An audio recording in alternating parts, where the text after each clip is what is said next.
बिस्मिल्लाहिर्रहमानिर्रहीम। ENN news के साथ हम आपको वेलकम करते हैं।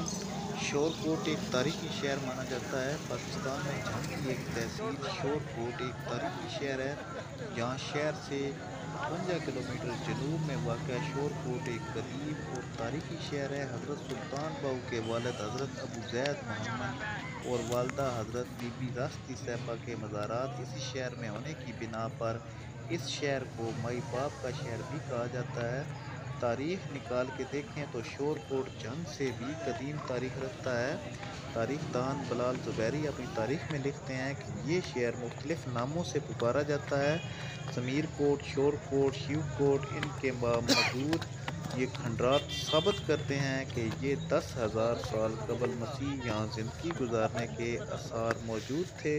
तारीख़ के मुताबिक ये भी मशहूर है कि फ़िरौन सियासतगज़ सिपहसालार ने इसकी बुनियाद पर 10,000 कबल मसीह इसकी बुनियाद रखी और अपने खुदा के नाम से मंसूब करते हुए इसे इशू कोट का नाम दिया, लेकिन इस बारे में कोई तारीख़ हवाला नहीं मिलता।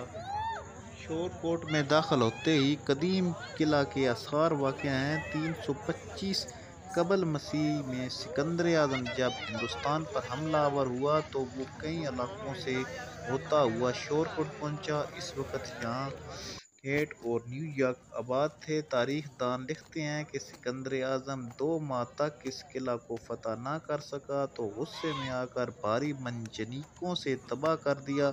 तारीख़ के मुताबिक मोहम्मद बिन कासम ने 1712 ईस्वी में जब सिंध को फतह किया तो उसने सिंध से चिन्नौर तक मुख्तलिफ रियासतों को 5 सूबों में तकसीम कर दिया। मोहम्मद बिन कासम के दौर में पहली बार शोरकोट को सूबे का दर्जा दिया गया। मोहम्मद बिन कासम के दौर में शोरकोट में मुसलमानों का राज हुआ। सुल्तान बाहू के वालिद को शोरकोट और दरियाए चनाब का कुछ हिस्सा मिला। अंग्रेज़ों के आने से पहले राजा रंजीत सिंह ने शोरकोट को जंग की तहसील बनाकर इसमें कुछ तब्दीलियां की। 1908 में शोरकोट से 11 किलोमीटर के फासले पर रेलवे लाइन बिछाकर इसको जंक्शन का दर्जा दिया गया, पर लाइन कराची से पेशावर तक बनाई गई। 19 की जंग के बाद पाक फ़ज़ाइया ने शोरकोट में एयरबेस कायम किया और कैंट का दर्जा दिया गया। तारीख़ के मुताबिक शोरकोट लाहौर से भी कदीम है, लेकिन जो नाम शोहरत लाहौर को मिली वो इसको न मिल सकी। मुगलिया दौर में शेर शाह सूरी ने इस किला को तामीर करवाने की कोशिश की, लेकिन न करवा सका। इसके बाद सिखों की हुकूमत आई। 1799 था 1839 तक हुकूमत की और इस इलाके की रौनकों को बर्बाद करके रख दिया।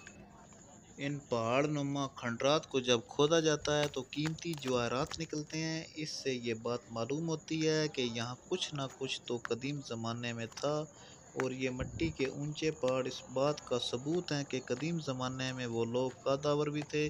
और ये अनासर जो आप देख रहे हैं मिट्टी से बनी चीज़ों के मुख्तलिफ टुकड़े हैं।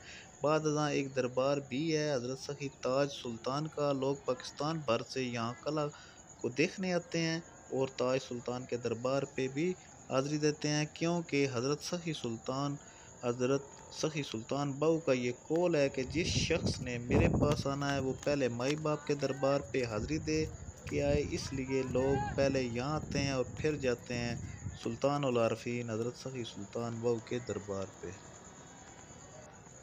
दरबार पे जाने से पहले एक दरिया आता है जिसको दरिया चनाब कहा जाता है, और इस दरिया को पार करने के लिए पुल से गुजरना पड़ता है। इस पुल को सुल्तान बाहू का नाम दिया गया है। पाकिस्तान भर से हज़ारों की तादाद में लोग आते हैं और रूहानी तस्कीन हासिल करते हैं।